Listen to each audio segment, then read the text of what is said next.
जी अस्सलाम वालेकुम। मोहम्मद सुल्तान Arshad talking chapters के साथ हाजिर है। इमरान खान साहब सड़कों से पार्लिमान पे और पार्लिमान से वापस सड़कों पे आ चुके हैं। अपने इस साइक्लिक टेन्योर में इमरान खान साहब ने ज़्यादातर वक्त शिकवे शिकायतों में ही गुजारा। इमरान खान साहब को शिकवा रहा, हमेशा से शिकायत रही, और अब जो उन्होंने रीसेंट अपना जलसा किया है पेशावर में, उसमें भी अवाम के सामने वो एक भरपूर लिस्ट लेके गए शिकवों शिकायतों की। ठीक है, उनको बहुत से शिकवे और शिकायतें हैं इस सिस्टम के साथ, इस पुराने या नए पाकिस्तान के साथ। हालांकि 3 साल 7 माह तक पाकिस्तान उनके पास रहा, तो वो उतने अरसे में तो पाकिस्तान नया ही होगा, बकौल उनके जी वो नया पाकिस्तान बना रहे थे। लेकिन फिर भी उस नए पाकिस्तान की जो इक़्तिदार है, जब उसमें मुंतकिल हुई और दोबारा से पुराना पाकिस्तान बना, तो इमरान खान साहब वापस शिकवे और शिकायतों के साथ अवाम की अदालत में पेश हुए। कुछ ऐसा ही पिछले दौरे हुकूमत में नवाज शरीफ साहब के साथ हुआ था। नवाज शरीफ साहब को जब माजूल कर दिया गया हुकूमती ओहदे से, जब वो वज़ीर आज़म नहीं रहे, तो उन्होंने जीटी रोड को पिंडी से लाहौर तक जीटी रोड को अपना रास्ता बनाया, और रास्ते में जगह जगह वो आवाम की अदालत में रुके। और उनके पास भी जो बयानिया था उसमें 2-3 चीज़ें थीं, जिसमें एक तो वोट को इज़्ज़त दो, और उसके साथ साथ मुझे क्यों निकाला, ये 2 उनके शिकवे शिकायतें थी। लेकिन साथ साथ वो जहाँ जहाँ पर रुके वहाँ वहाँ उन्होंने अपने काम भी गिनवाए, अपनी सर्विसेज भी गिनवाई। उन्होंने बताया कि पाकिस्तान में कैसे सी पैक आया, सी पैक पे कैसे काम हो रहा है। उन्होंने बताया कि एनर्जी क्राइसिस को किस तरह फुलफ़िल किया गया, उसको किस तरह उसको कॉप करने की कोशिश की गई, उसकी डेफिशिएंसी को किस तरह कम से कम सतह पे लाने की कोशिश की गई, किस तरह जो है पाकिस्तान का इमेज आलमी सतह पर बेहतर बनाया गया उनके दौरे हुकूमत में, वगैरह वगैरह। यानी कि जब नवाज शरीफ साहब को माजूल किया गया, जब वो पाकिस्तान के प्राइम मिनिस्टर नहीं रहे और वो अवामी अदालत में एहतजाजन जब गए, तो उनके पास शिकवे शिकायतों के साथ साथ अपना एक पोर्टफोलियो भी था, उनके पास अपनी सर्विसेज की एक लिस्ट भी थी। लेकिन अफसोस के साथ इमरान खान साहब ने जो अपना पहला जलसा किया, बहुत बड़ा जलसा हुआ जी। ये तो मैं मानता हूँ कि अवाम उनके पीछे है, अवाम की एक ख़ास तादाद, अवाम का एक ख़ास तबका उनके पीछे है, उनको सपोर्ट करता है। लेकिन अवाम को सोचना चाहिए कि आया उस जलसे में इमरान खान साहब अपने साथ कोई सर्विसेज लेके आए थे, या वही शिकवे शिकायतें, बिल्कुल वही, जिस तरह सास जो है वो बहू को घर से निकालती है, तो बहू जो है वो अपनी सहेलियों में बैठ के कहती है कि मेरे पे ये जुल्म हुआ, मेरे पे ये जुल्म हुआ, मेरे पे वो जुल्म हुआ। तो क्या कहीं बहू ने सास को तंग नहीं किया होगा? कहीं बहू ने घर का जो माहौल है उसको ख़राब नहीं किया होगा? तो बिल्कुल ऐसे इमरान खान साहब जो है वो बिना कोई सर्विस लिस्ट लिए, अपनी खिदमात की लिस्ट लिए, वो अवाम की अदालत में पहुँचे, और अवाम ने बड़े ज़ौक़ के साथ, बड़े ज़ोर शोर के साथ उनका वेलकम किया जी। और इमरान खान साहब बहुत खुश हैं इस वक्त। अब वो कराची जाने की तैयारी कर रहे हैं। लेकिन कराची जाने से पहले आपको पता है जी कि DGISPR ने एक प्रेस कॉन्फ्रेंस की, उसमें उन्होंने अपनी बातें तो 2-4 ही की, लेकिन उन्होंने कमोबेश 60 मिनट सवालों के जवाब दिए। और वो सवालों के जवाब जो थे वो नॉर्मली इमरान खान साहब के तहफ़्फ़ुज़ात, ख़दशात, शिकवे और शिकायतों के इर्द गिर्द ही घूम रहे थे।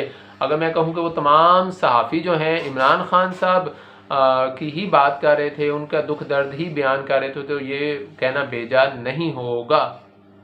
लेकिन DGISPR ने बड़े वाज़ेह अंदाज में इस चीज़ को वाज़ेह किया है कि इमरान खान साहब का ये जो बयानिया है, जिसको वो आप अवाम में लेके जा रहे हैं, वो किसी हद तक नहीं, काफ़ी हद तक झूठ पे मबनी है जी। हमारे गुज़िश्ता सादिक व अमीन प्राइम मिनिस्टर जो हैं वो झूठा प्रोपेगेंडा कर रहे हैं, और ये प्रोपेगेंडा ख़ास तौर पे उनकी मीडिया टीम ने, उनकी सोशल मीडिया टीम ने अदालतों के ख़िलाफ़ और फ़ौज के ख़िलाफ़ पिछले तकरीबन 6-7 माह से तो खूब की है।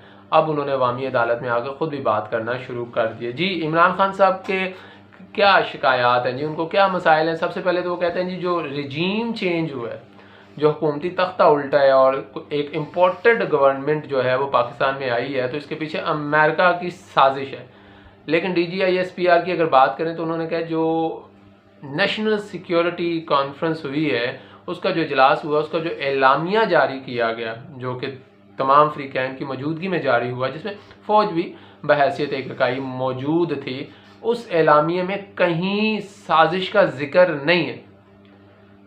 फिर इमरान खान साहब का फरमाना था जी कि मैंने जो एब्सोल्यूट नॉट कहा है अमेरिका को, उस पर अमेरिका बड़े गुस्से में है। ओहो, बहुत गुस्से में है जी अमेरिका, और अमेरिका ने जी मेरा तख्ता उल्टवाया है।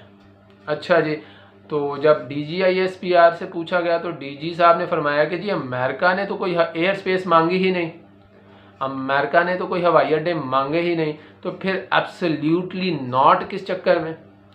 उसके अलावा जी इमरान खान साहब को एक ये भी खदशा रहा है कि जी कि जनरल बाजवा साहब जो हैं एक्सटेंशन चाहते हैं, और ये वही जनरल बाजवा साहब हैं जिनके मुतालिक इमरान खान साहब और उनकी काबीना का कहना था कि जी पाकिस्तान की हुकूमत और इदारे एक पेज पे।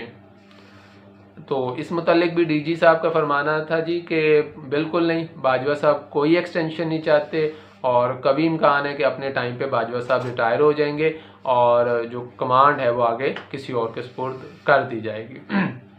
उसके बाद इमरान खान साहब ने बड़े वाशगाफ अंदाज में फरमाया कि जी मुझे फ़ौज ने 3 ऑप्शंस दी हैं उस रात, जिस रात तख्ता उलटा इनका, कि जी मुझे फ़ौज ने आगे 3 ऑप्शंस दिए हैं।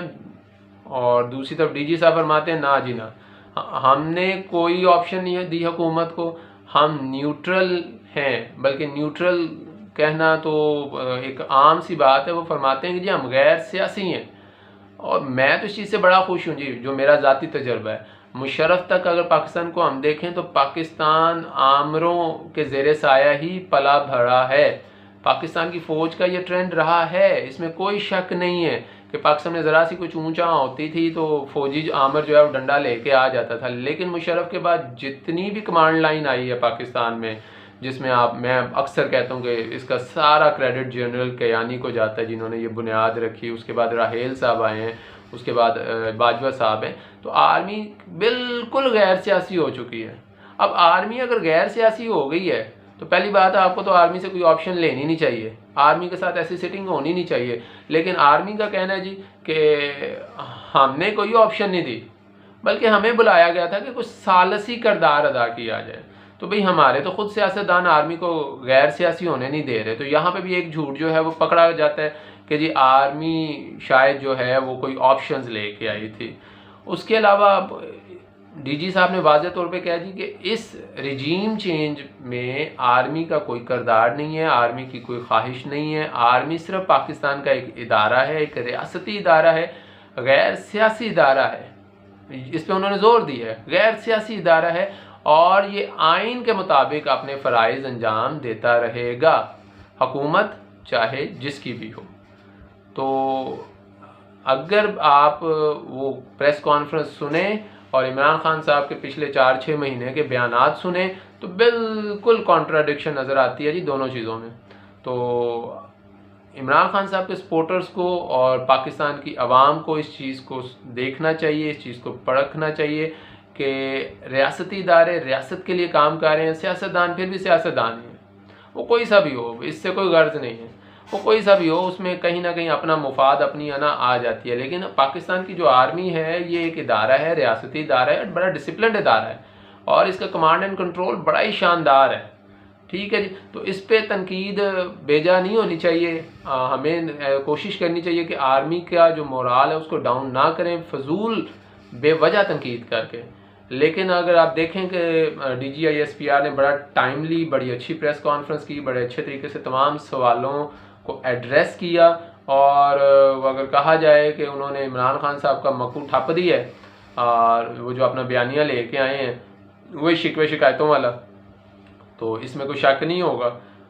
बाकी आगे आप देखते हैं मज़ीद पाकिस्तान की सियासत किस रुख की जानिब जाती है, ये सियासी ऊंट किस करवट बैठता है। बाकी अल्लाह पाक से दुआ है कि पाकिस्तान में अमन व सलामती रहे, और पाकिस्तान के तमाम रियासती इदारे इस बेवजह की लड़ाई में किसी भी वजह से ना कूदें, और अच्छे तरीके से जो इक़्तिदार की मुंतकली है अगली हुकूमत को, वो अपना कुछ काम करे, और उसके बाद पाकिस्तान जो है वो आज़ाद फेयर इलेक्शंस की तरफ जाए। उसके बाद फिर अवाम चाहे तो IK साहब को मौका दे दें, चाहे तो किसी दूसरी तीसरी चौथी पार्टी को मौका दें, ये तो अवाम की अदालत है।